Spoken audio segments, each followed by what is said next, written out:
This scene shows Bond walking from the dark to the camera, and then a beam of light hits his right face.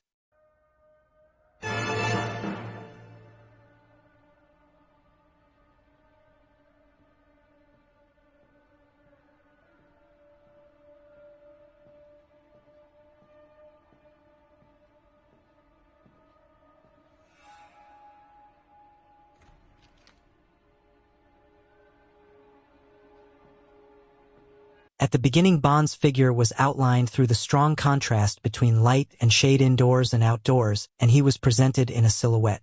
A high-power tungsten lamp is used outside the window to simulate dazzling sunlight. The color temperature is low. At the same time, the beam of the tungsten lamp should be emitted from the right side, causing the actor's shadow to be projected on the wall on the left, which makes the whole picture more layered, more mysterious, and more attractive to the audience. After Bond approached the camera, the light in front of the left gradually brightened and projected on Bond's right face. The small light range shows that part of the front is covered by a solid flag, so that the audience can only see part of the protagonist's face, increasing interest and expectation for the film. This scene is about Bond finding that the situation is wrong, taking out his pistol, and continuing to explore forward.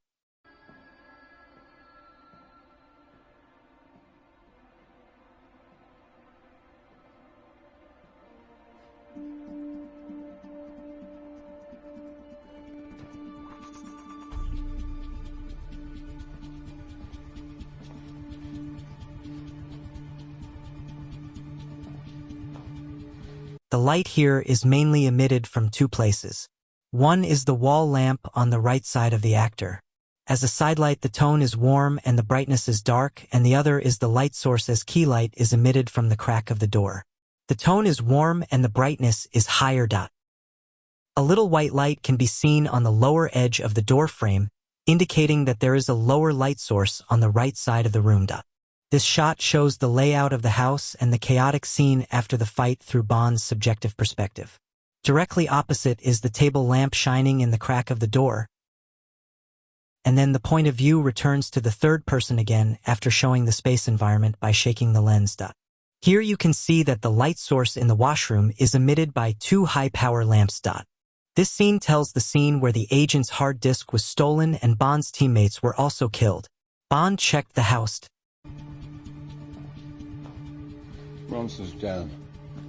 There are two important light sources in this scene. One is a desk lamp as a fill light, and the other is a light source emitted from the shutter as a key light. In the shutter window, there is a high-power lamp illuminated from the right side as a key light. The blades of the blinds also cut the beam one by one, forming a special light effect, and also releasing a small amount of smoke to create the Tyndall effect. In terms of lighting presentation, the Godfather are also used to cut the light. In this picture, the light source in the room comes from the yellow table lamp on the right side of the picture and the wall lamp on the upper left. The light is weak and the facial expressions of the characters are blurred. Behind the Godfather is a shutter with white light, and the Godfather is in the lower right compartment of the shutter. The light in his position is brighter than others, highlighting the dominant position of the Godfather. However, the difference between the two is that the light cut from the shutters in the movie, The Godfather, does not have a shape, indicating that the two may choose different materials and lighting techniques on the sticker of the window. It is still a backlight shooting here. Bond's figure is outlined by silhouettes with the messy room and injured teammates as prominent subjects.